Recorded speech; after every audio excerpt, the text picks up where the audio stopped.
bienvenue sur notre chaîne. Nous publions des extraits vidéo pour vous aider à choisir celui qui vous plaît. Pour savoir comment télécharger ce livre audio gratuitement, ou un autre de votre choix, n'hésitez pas à cliquer sur les liens en description.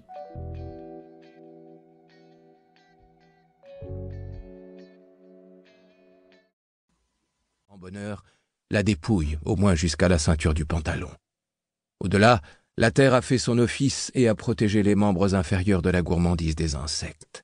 Mais thorax, abdomen, cou, tête ont pu enfler, gonfler, noircir, se liquéfier à loisir en cette masse ignoble et grouillante.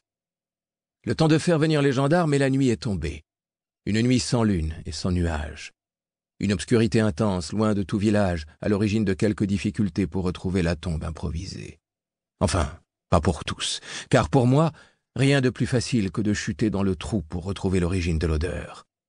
Voilà ce que c'est d'être attiré par les odeurs putrides comme les mouches par le miel. Bref, j'en suis là de mes pensées lorsqu'une lumière éblouissante troue l'obscurité. Des phares gigantesques m'éblouissent. Mais je vois enfin où j'ai mis les pieds. Dans une masse visqueuse, gluante à souhait, blanchâtre, avec d'énormes grumeaux. Derrière les lumières, je perçois une agitation. Je ne suis pas sûr que l'on m'ait vu. À force de faire des efforts pour me dégager, je suis couvert de cette bouillie infâme. Sauf les yeux qui ont évité le désastre, déjà bien suffisamment irrités par les vapeurs. Bref, je suis coincé. Je n'ai plus qu'à attendre qu'on me sorte de là. Soudain, une tête surgit dans la lumière, à 2 pas de moi. À contre-jour, elle me semble gigantesque, effet d'optique. Je n'ose faire le moindre mouvement. Autour de moi, le silence est absolu. La tête qui me fait face s'est brutalement immobilisée. La lumière tourne et éclaire le visage. 2 yeux me fixent intensément. 2 yeux gris-bleu, le regard intense, à un air très amusé. Pourtant, c'est sûr, si cette personne était à ma place, elle rigolerait moins. Une voix rompt enfin ce silence interminable. Tous ces efforts pour me retrouver, et pourtant la voix ne s'adresse pas à moi.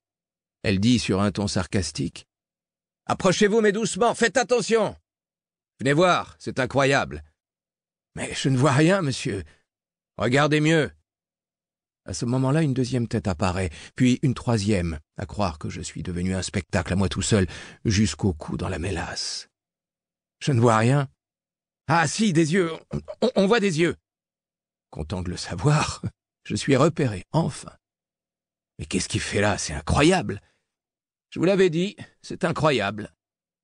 Une main gantée se tend vers moi.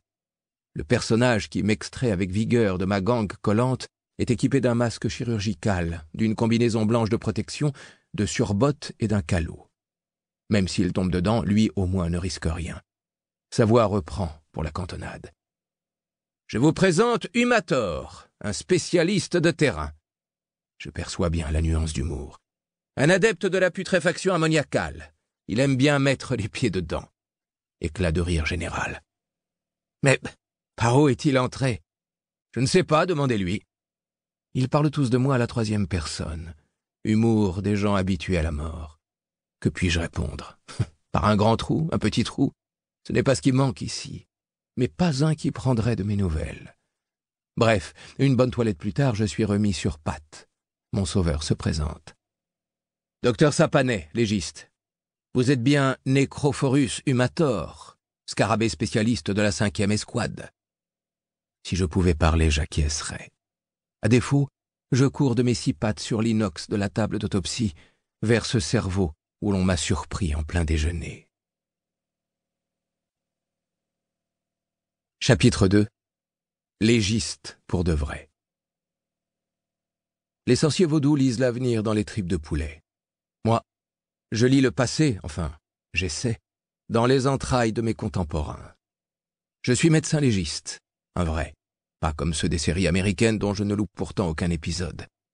Je les admire tous, élégants spécialistes en nœuds papillons dans des salles dignes de l'aventure spatiale, penchés sur les morts de la veille encore frais et beaux.